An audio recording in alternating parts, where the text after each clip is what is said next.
Hello प्यारे बच्चों, कैसे हैं आप सभी। उम्मीद करते हैं कि सभी मस्त ही होंगे। तो यहाँ पर आप लोग देख सकते हैं VVI इंपॉर्टेंट क्वेश्चन लेकर आ चुका हूँ। जो भी विद्यार्थी क्लास 10th में है और वो 2025 में आप लोग को एग्जाम देने वाले हैं, तो उन सभी विद्यार्थियों के लिए काफ़ी ज़्यादा इंपॉर्टेंट क्वेश्चन लेकर आया हूँ, जो हमेशा आप लोग के एग्जाम में पूछा जाता है।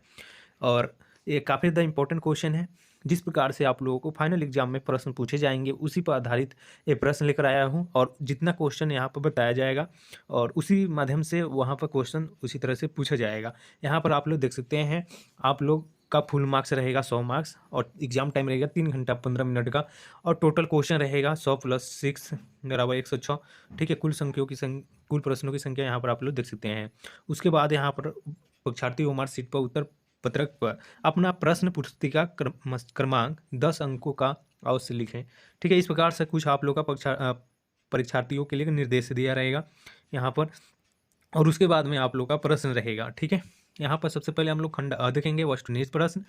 देखिए यहाँ पर प्रश्न संख्या 1 से लेकर 100 तक प्रत्येक प्रश्न का वस्तुनिष्ठ प्रश्न के साथ 4 विकल्प दिए जाएंगे, जिसमें आप लोगों को 100 प्रश्नों में 50 प्रश्नों का ही उत्तर देना अनिवार्य है। ठीक है, तो चलिए हम लोग क्वेश्चन की तरफ में चलते हैं। और काफ़ी ज़्यादा VVI इंपॉर्टेंट क्वेश्चन हम लेकर आए हुए हैं, तो आप लोग इस वीडियो को स्किप मत कीजिएगा, पूरा वीडियो को लास्ट तक देखिएगा। हिंदी से काफ़ी इंपॉर्टेंट प्रश्न लेकर 100 ऑब्जेक्टिव प्रश्न लेकर आए हैं, जैसे कि आप लोग थंबनेल में देख रहे हैं। तो चलिए हम क्वेश्चन को शुरुआत करते हैं। बारी बारी से हम क्वेश्चन करेंगे, आप लोग को कमेंट करते चलना है। ठीक है, तो चलिए पहला प्रश्न यहाँ पर आप लोग देख रहे हैं। पहला प्रश्न है कि बाबा साहब अम्बेडकर संपूर्ण वाङ्मय भारत सरकार के कल्याण मंत्रालय द्वारा कितने खंडों में प्रकाशित हुआ। चलिए, तो ऑप्शन यहाँ पर देखोगे, पहला में दिया गया 18 खंडों में, बी में दिया गया 19 खंडों में, सी में दिया गया कि 20 खंडों में और डी में दिया गया 21 खंडों में। तो इसका करेक्ट आंसर हो जाएगा ऑप्शन नंबर डी, 21 खंडों में।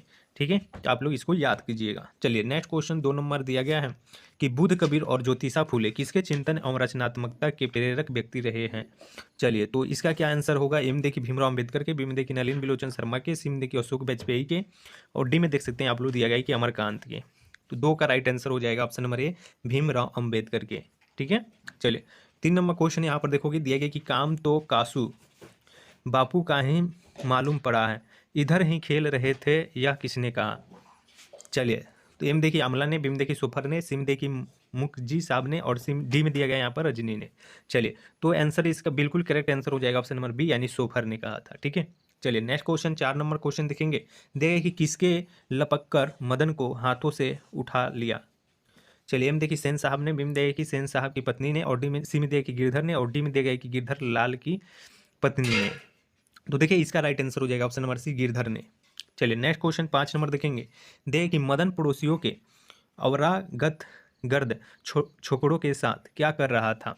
चलिए, तो 5 का राइट आंसर क्या होगा, तो इसका राइट आंसर हो जाएगा लट्टू नचा रहा था। क्या नचा रहा था, तो लट्टू का खेल जो होता है वहीं खेल रहा था। चलिए नेक्स्ट क्वेश्चन 6 नंबर देखेंगे आप लोग। देखिए कि मैक्स मुलर का जन्म कब हुआ था। तो मैक्स मुलर का जन्म आप लोग को बताना है। देख सकते हैं दिया गया कि 6 जनवरी 1825, बी में देखिए 6 दिसंबर 1823 ईस्वी और सी में देख सकते हैं 2 दिसंबर 1824 और डी में देखिए कि 7 जनवरी 1826 ईस्वी। ठीक है, तो इसका बिल्कुल करेक्ट आंसर हो जाएगा 6 दिसंबर 1823 ईस्वी में मैक्स मुलर का जन्म हुआ था। नेक्स्ट क्वेश्चन देखेंगे 7 नंबर की हितोपदेश का जर्मन भाषा में अनुवाद किसने प्रकाशित करवाया। तो चलिए 7 का राइट आंसर क्या होगा, तो 7 का आप लोग का करेक्ट आंसर हो जाएगा ऑप्शन नंबर सी, यानी कि मैक्स मुलर ने। ऑप्शन नंबर सी जो है हमारा करेक्ट आंसर हो जाएगा। 10 नंबर क्वेश्चन देखोगे, दिया गया है कि मैक्स मुलर के अनुसार उसके यहाँ प्रचलित कहावतों और दंत कथाओं का प्रमुख स्रोत किसे माना जाने लगा है। चलिए, तो 8 का राइट आंसर क्या होगा, तो 8 का राइट आंसर हो जाएगा बौद्ध धर्म को माना जाने लगा है। ठीक है, तो देखिए आप लोग के क्वेश्चन जो है काफ़ी ज़्यादा VVI इंपॉर्टेंट क्वेश्चन है, तो आप लोग सारा प्रश्न को ध्यान से देखते रहिएगा। चलिए 9 नंबर क्वेश्चन देख लीजिएगा। दिया गया कि दैवत विज्ञान का अर्थ क्या है। तो दैवत विज्ञान का अर्थ क्या है, तो इसका राइट आंसर आप लोग नोट करेंगे देव विज्ञान। ठीक है, ऑप्शन नंबर जो ए है हमारा करेक्ट आंसर हो जाएगा। ठीक है, 10 नंबर क्वेश्चन देख लीजिएगा। दिया गया है कि चारू चंद्र लेख किसकी रचना है। तो 10 का राइट आंसर क्या होगा, तो ऑप्शन नंबर बी हो जाएगा, हजारी प्रसाद द्विवेदी की है। ठीक है, जो ऑप्शन नंबर बी में दिया गया है। नेक्स्ट क्वेश्चन 11 नंबर दिया है कि गौड़ देश के लोग कैसा नाखून पसंद करना रखना पसंद करते थे। चलिए, तो 11 का हमारा करेक्ट आंसर क्या होगा, जो गौड़ देश के लोग थे वो कैसा नाखून पसंद करते थे। चलिए, तो 11 का हमारा करेक्ट आंसर हो जाएगा बड़े बड़े नख पसंद करते थे, जो ऑप्शन नंबर सी जो है हमारा करेक्ट आंसर हो जाएगा। देखिए आप लोग का फाइनल एग्जाम के लिए ये बहुत ही इंपॉर्टेंट प्रश्न है, भी इंपॉर्टेंट प्रश्न है, तो इसको आप लोगों को पढ़ना काफ़ी ज़्यादा अनिवार्य है। ठीक है, और इसी तरह का प्रश्न देखने के लिए हमारे इस चैनल को सब्सक्राइब करके बेल वाला आइकन जो है इसको ऑन कर दीजिएगा और व्हाट्सएप चैनल में आप लोग जुड़ जाइएगा। चलिए 12 नंबर क्वेश्चन देखिए, आदमी के नाखून क्यों बढ़ते हैं, लेखक से यह किसने पूछा था। चलिए, तो ए में देखिए लेखक के बहन ने, बी में देखिए लेखक के पुत्र ने, सी में दिया गया है कि लेखक के दोस्तों ने, और डी में देखिए कि लेखक की छोटी लड़की ने। तो चलिए 12 का हमारा करेक्ट आंसर हो जाएगा ऑप्शन नंबर डी, लेखक की छोटी लड़की ने, जो ऑप्शन नंबर डी में दिए गए हैं। नेक्स्ट क्वेश्चन देखेंगे, 13 नंबर प्रश्न दिया गया है यहाँ पर कि पुराने का मोह सब समय वांछनीय नहीं होता, यह शीर्षक पाठ की पंक्ति है। चलिए, यह किस शीर्षक पाठ की पंक्ति है बताना है। तो चलिए इसका राइट आंसर हो जाएगा नाखून क्यों बढ़ते हैं, जो ऑप्शन नंबर बी में है सही जवाब। चलिए नेक्स्ट क्वेश्चन 14 नंबर देख लीजिएगा, दिया गया है कि नागरी लिपि शीर्षक पाठ किस पुस्तक से लिया गया है। तो चलिए इसका राइट आंसर क्या होगा, तो बिल्कुल करेक्ट आंसर आप लोग नोट करेंगे, ऑप्शन नंबर सी हो जाएगा भारतीय लिपियों की कहानी से, जो ऑप्शन नंबर हमारा सी में दिया गया है। नेक्स्ट क्वेश्चन देखेंगे, दिया गया है कि कोंकण के शिलाहार, नए खेत के राष्ट्रकूट देवगिरी के यादव तथा विजयनगर के शासकों के लेख किस लिपि में हैं। चलिए, तो 15 का हमारा राइट आंसर हो जाएगा नंदी नागरी लिपि में है। क्या होगा, तो 15 का डी हो जाएगा। नेक्स्ट क्वेश्चन देखेंगे 16 नंबर क्वेश्चन की, दंती दुर्ग के बाद राष्ट्रकूटों की गद्दी पर कौन बैठा। तो ध्यान से इसका उत्तर दीजिए आप लोग। दिया गया कि दंती दुर्ग के बाद राष्ट्रकूटों की गद्दी पर कौन बैठा। चलिए, तो 16 का हमारा करेक्ट आंसर क्या हो जाएगा, तो ऑप्शन नंबर ए में दिया गया है बिल्कुल सही जवाब, कृष्ण प्रथम, जो ऑप्शन नंबर ए में दिया गया है। नेक्स्ट क्वेश्चन देखेंगे, दिया गया है कि किसके गले में स्काउटों की तरह एक रुमाल बंधा था। चलिए, एम देखिए लेखक के, बीम देखिए बहादुर के, सिम देखिए निर्मला के, भाई के, और डिम देखिए इनमें से कोई नहीं। तो देखिए 17 का हमारा राइट आंसर होगा, यानी कि बहादुर के गले में स्काउट कलर का एक रुमाल बंधा हुआ था। ठीक है, याद रखेंगे। नेक्स्ट क्वेश्चन देखेंगे 18 नंबर, देखिए कि सुखजीवी नामक उपन्यास किसने लिखा है। तो सुखजीवी नामक जो उपन्यास है वो किसने लिखा था, तो इसका राइट आंसर हो जाएगा ऑप्शन नंबर सी, यानी कि अमरकांत ने लिखा था, जो ऑप्शन नंबर सी में है हमारा करेक्ट आंसर। नेक्स्ट क्वेश्चन देखेंगे 19 नंबर क्वेश्चन दिया गया है, बहादुर का बाप कहाँ मारा गया था। जो बहादुर का बाप था वो कहाँ मारा गया था, तो इसका राइट आंसर आप लोग नोट कर लीजिए, युद्ध में मारा गया था। कहाँ, तो युद्ध में, जो ऑप्शन नंबर हमारा डी जो है वो करेक्ट आंसर हो जाएगा। नेक्स्ट क्वेश्चन 20 नंबर देखेंगे, दिया गया यहाँ पर प्रश्न की हिदायत शब्द का अर्थ क्या है। तो हिदायत शब्द का अर्थ क्या है, तो देखिए हिदायत का जो अर्थ है वो है चेतावनी, जो ऑप्शन नंबर ए में है हमारा करेक्ट आंसर, चेतावनी। याद करते चलिए। नेक्स्ट क्वेश्चन 21 नंबर देखिए, दिया गया कि प्रगतिशील आलोचना किन्हीं अमृत सिद्धांतों का संकलन नहीं है, यह साहित्य की परंपरा क्या है। चलिए, तो इसका राइट आंसर क्या है, तो हो जाएगा मृत ज्ञान। क्या होगा, तो मृत ज्ञान। ठीक है, जो ऑप्शन नंबर बी में दिया गया। नेक्स्ट क्वेश्चन देखेंगे 22 नंबर, देखिए रोन नदी की दूसरी ओर अभिनयों का एक और हिस्सा है जो लगभग स्वतंत्र है, उसका नाम क्या है। चलिए, तो उसका नाम क्या है, तो राइट आंसर हो जाएगा ला सतरुज नाम है। क्या नाम है, तो ला सतरुज, जो ऑप्शन नंबर बी में है हमारा राइट आंसर। देखिए आप सभी विद्यार्थी हिंदी और संस्कृत पर ज़्यादा फोकस कीजिए, हिंदी और संस्कृत पर, क्योंकि यहीं से आपका नंबर ज़्यादा होते हैं। ठीक है, चलिए यहाँ पर देखिए 23 नंबर क्वेश्चन दिया गया है कि साहने शब्द का अर्थ क्या है। तो साहने शब्द का अर्थ क्या है, तो इसका राइट आंसर आप लोग नोट करेंगे, हो जाएगा सुशिर बांधो में शाह, जो ऑप्शन नंबर डी में हमारा करेक्ट आंसर है। ठीक है, नेक्स्ट क्वेश्चन देखेंगे 24 नंबर, लेखक श्रीनिवास किस साहित्य के प्रतिष्ठित रचनाकारों में से एक हैं। तो चलिए ऑप्शन दिया कि कन्नड़, भोजपुरी, उड़िया और गुजराती। तो हमारा राइट आंसर हो जाएगा कन्नड़। ठीक है, कन्नड़ के श्रीनिवास जो साहित्य प्रतिष्ठित रचनाकारों में से एक हैं। ठीक है, जो ऑप्शन नंबर ए होगा। नेक्स्ट क्वेश्चन 25 नंबर देखेंगे, देखिए कि साहित्य अकादमी ने लेखक श्रीनिवास के कहानी संकलन संडा कथेगुली को किस वर्ष प्रस्तुत किया। चलिए, तो 25 का हमारा राइट आंसर क्या होगा, तो इसका राइट आंसर आप लोग नोट करेंगे, ऑप्शन नंबर सी हो जाएगा, यानी कि 1969, जो ऑप्शन नंबर हमारा सी में दिया गया है। नेक्स्ट क्वेश्चन देखेंगे, दिया गया है कि तुम्हारा क्या है, माँ तुम्हारे पास गाय बैल है, पैसा है, तुम्हें क्या मैं पाल सकता हूँ, यह किसने कहा।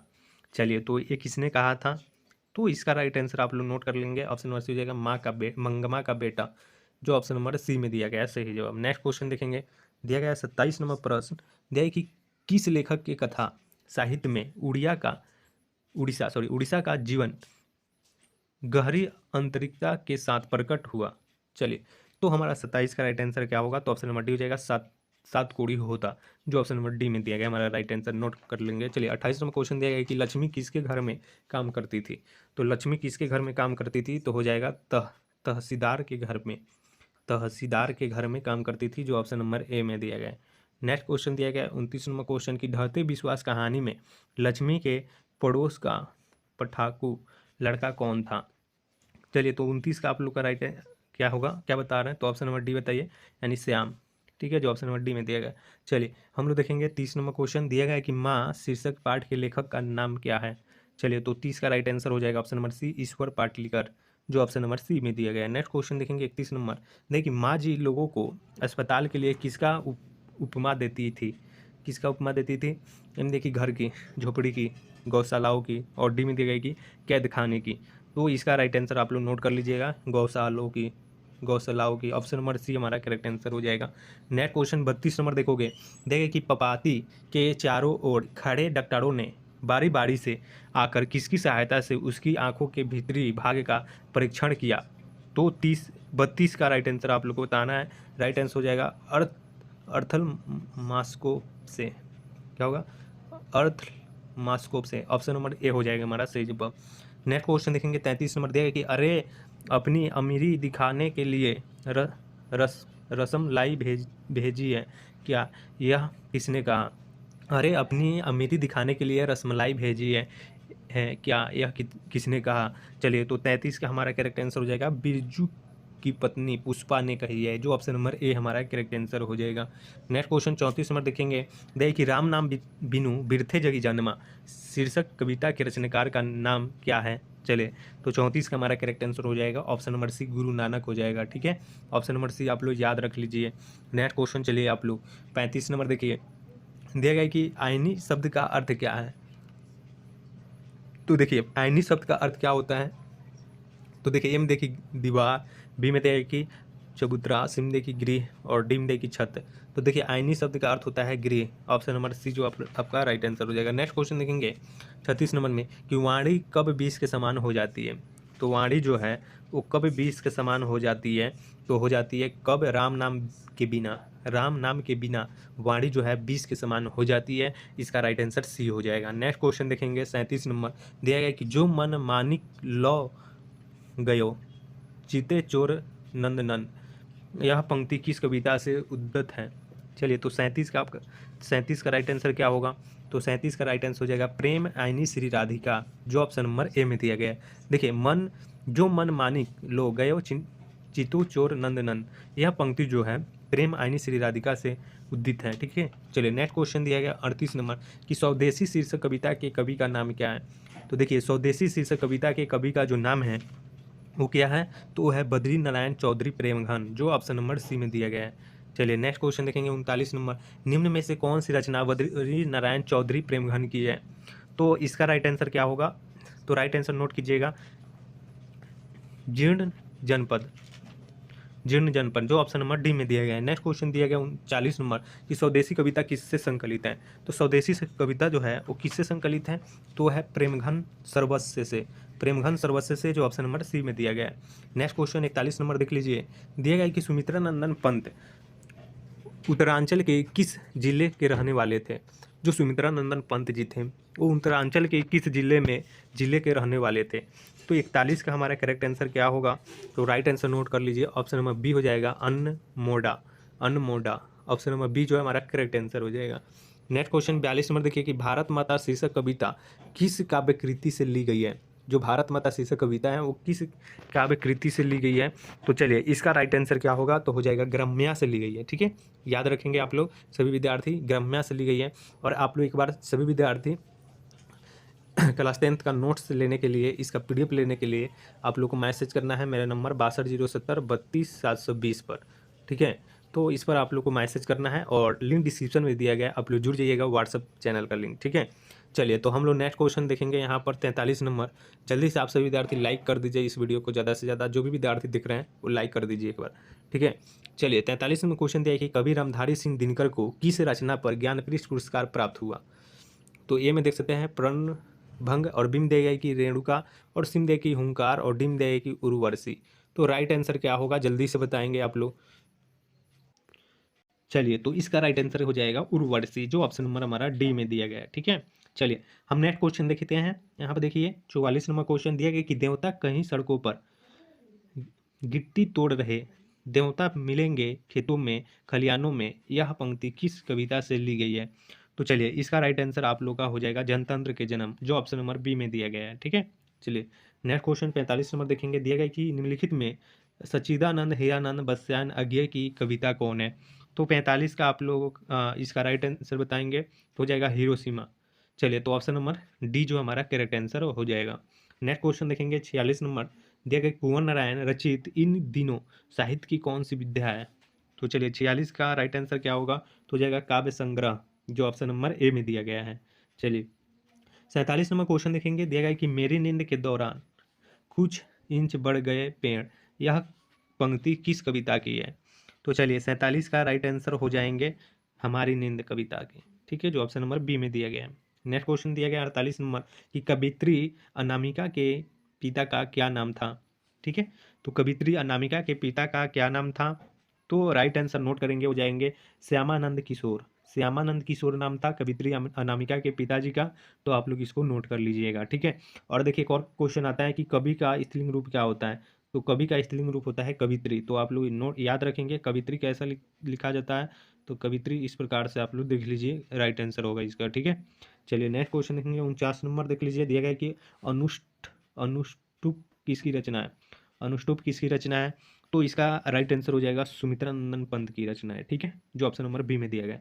और सुमित्रानंदन पंत को हम लोग क्या कहते हैं, तो प्रकृति के सुकुमार कवि के नाम से इनको जानते हैं। तो इनको याद रखिएगा, ये भी प्रश्न एग्जाम में पूछे जाते हैं अक्सर। ठीक है, चलिए अब देखेंगे 50 नंबर क्वेश्चन दिया गया कि अक्षर ज्ञान शीर्षक कविता में बेटा अंगह के ड को क्या समझता है। अंगह के ड को क्या समझता है।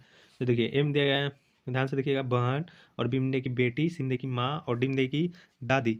तो चलिए इसका करेक्ट आंसर क्या होगा, तो याद रखेंगे सही जवाब हो जाएगा माँ समझता है। ठीक है, जो इस तरह का अंगा होता है इसका ड जो होता है ना, इसको माँ समझता है। ठीक है, जो ऑप्शन नंबर सी में दिया गया है। ठीक है, चलिए नेक्स्ट क्वेश्चन यहाँ पर देखेंगे 51 नंबर।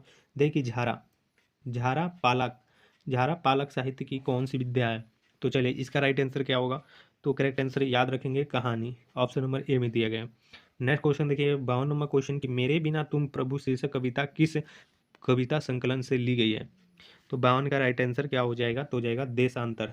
देशांतर से ली गई है। चलिए ऑप्शन नंबर ए हो जाएगा। नेक्स्ट क्वेश्चन देखेंगे 53 नंबर।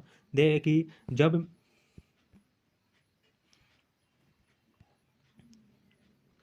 देखिए यहाँ पर देखें 53 नंबर क्वेश्चन कि जब मेरा अस्तित्व ना रहेगा प्रभु तब तुम क्या करोगे, यह पंक्ति किस शीर्षक कविता से ली गई है। चलिए तो इसका राइट आंसर बताओगे 53 नंबर का। तो 53 नंबर का राइट आंसर क्या हो जाएगा, तो हो जाएगा ऑप्शन नंबर सी, यानी कि मेरे बिना तुम प्रभु। ठीक है, चलिए अब नेक्स्ट क्वेश्चन देखेंगे। यहाँ पर 54 नंबर क्वेश्चन दिया गया है कि रेनर मारिया रिल्के का जन्म कब हुआ था। तो रेनर मारिया रिल्के का जन्म कब हुआ था, तो इसका राइट आंसर हो जाएगा 4 दिसंबर 1875 ईस्वी। नेक्स्ट क्वेश्चन देखेंगे 55 नंबर क्वेश्चन देखिए रेनर मारिया रिल्के का माता जी का क्या नाम था।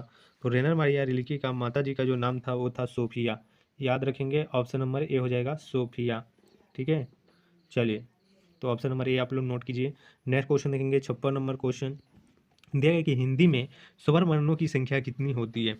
तो हिंदी में स्वर वर्णों की संख्या कितनी होती है, तो होती है 11, जो ऑप्शन नंबर हमारा बी में दिया गया है। ठीक है, ऑप्शन नंबर बी नोट कर लीजिएगा। चलिए 57 नंबर क्वेश्चन यहाँ पर आप लोग देख लीजिए।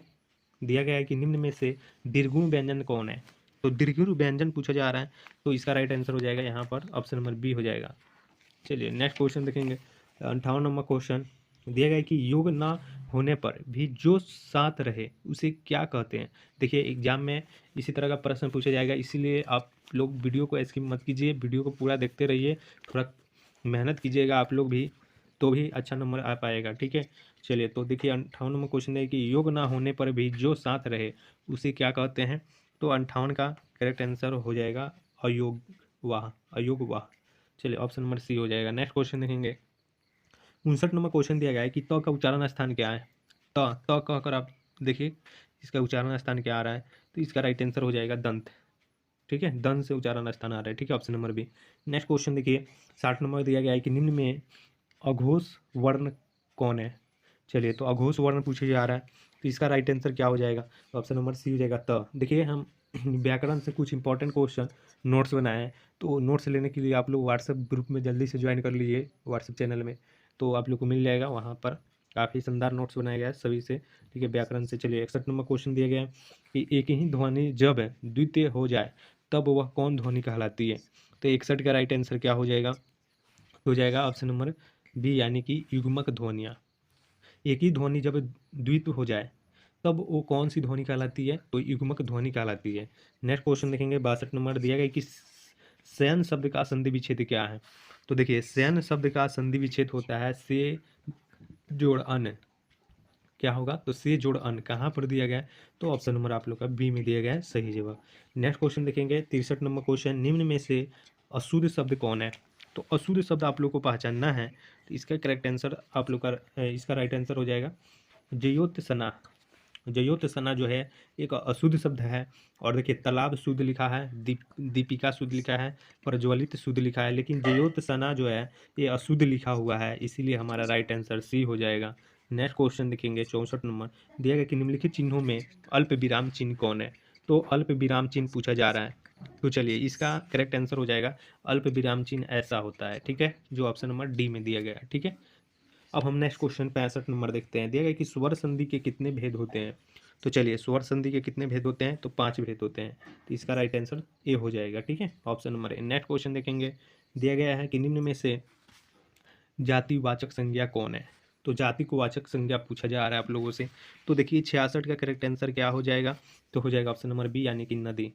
नदी जो है ये जातिवाचक संज्ञा है, जो ऑप्शन नंबर बी में दिया गया, ठीक है। नेक्स्ट क्वेश्चन यहाँ पर देखेंगे, यहाँ पर देखिए 67 नंबर क्वेश्चन दिया गया है कि संज्ञा के जिस रूप से व्यक्ति या वस्तु की नर या मादा जाति का बोध हो उस व्याकरण में क्या कहते हैं, उसे उसे व्याकरण में क्या कहते हैं। चलिए, तो 67 का करेक्ट आंसर नोट कर लेंगे आप लोग, हो जाएगा लिंग, उसे लिंग कहते हैं, ठीक है। चलिए, नेक्स्ट क्वेश्चन देखेंगे, यहाँ पर 68 नंबर क्वेश्चन देखिए कि नाखून शब्द कौन लिंग है।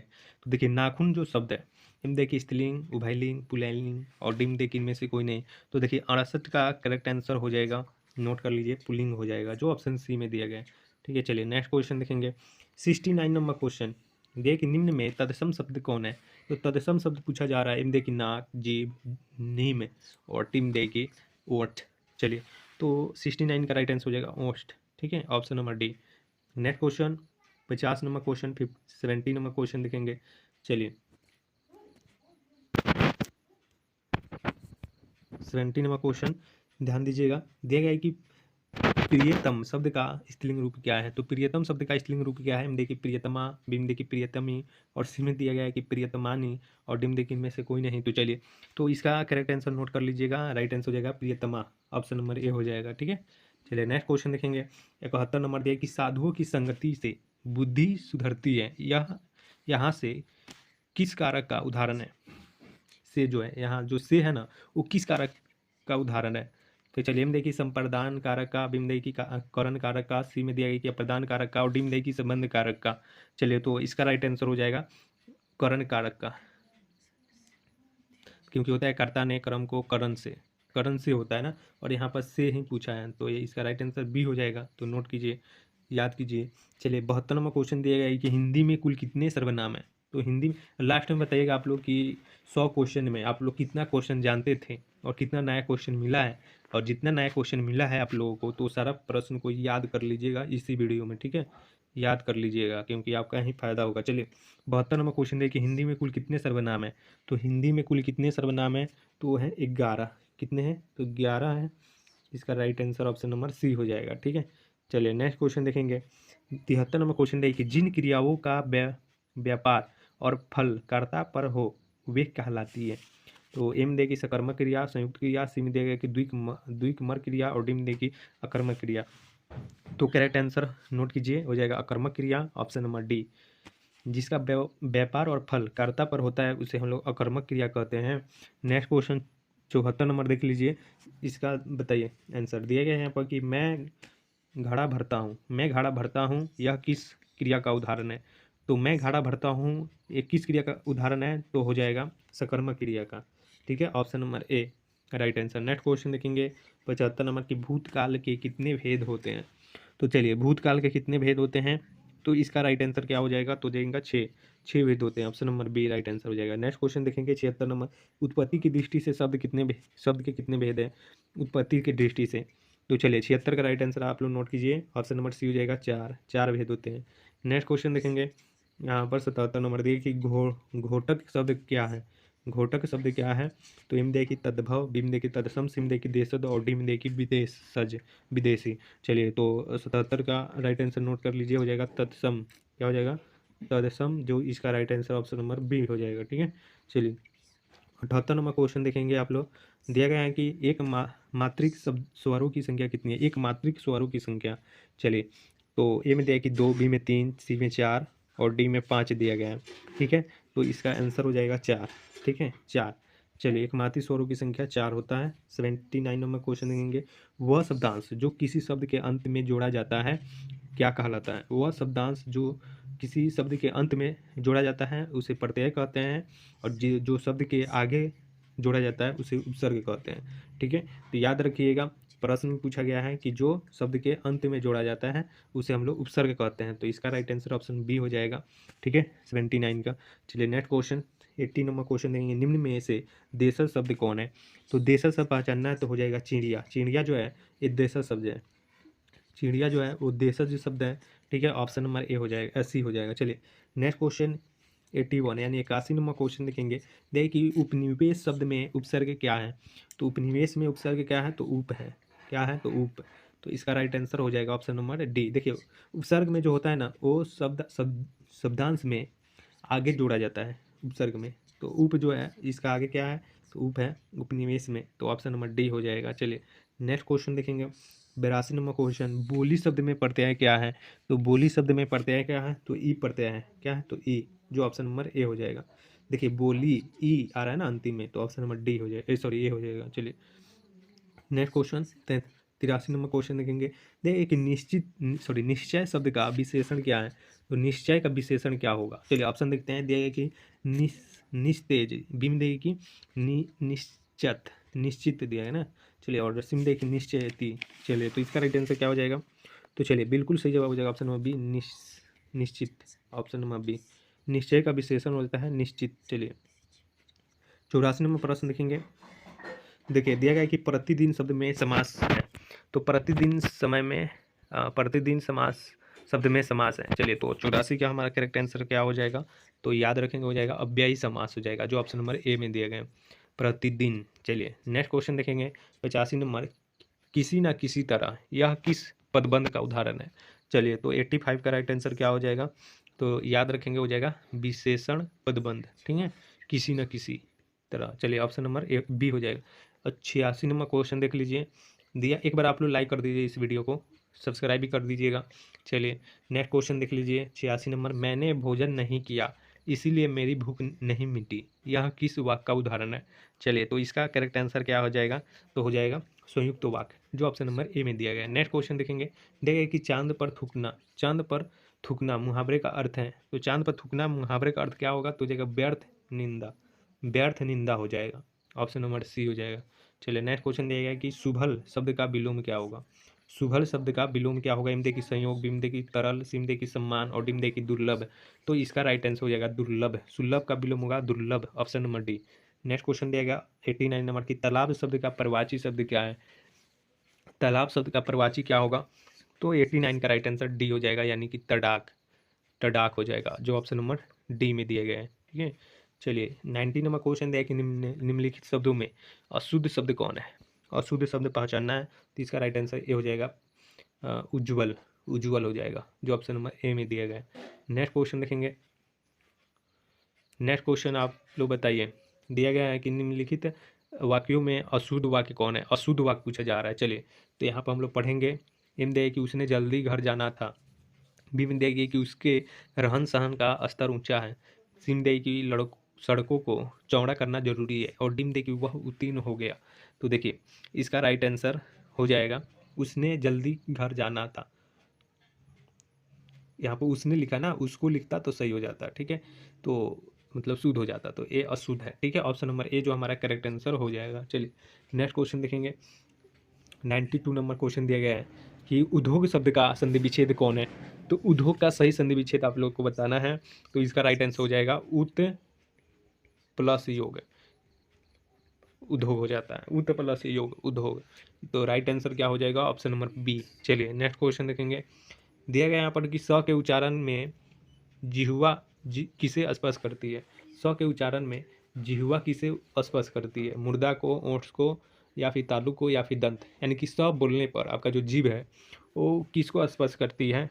तो स बोल के आप लोग ट्राई कीजिए। तो इसका राइट आंसर हो जाएगा दंत, स। चलिए दंत हो जाएगा राइट आंसर, ठीक है, option number D. Next question देखिए। चलिए नेक्स्ट क्वेश्चन देखेंगे। दिया गया यहाँ पर कि मोहतर शब्द का स्त्रीलिंग रूप क्या है। मेहतर शब्द का ना।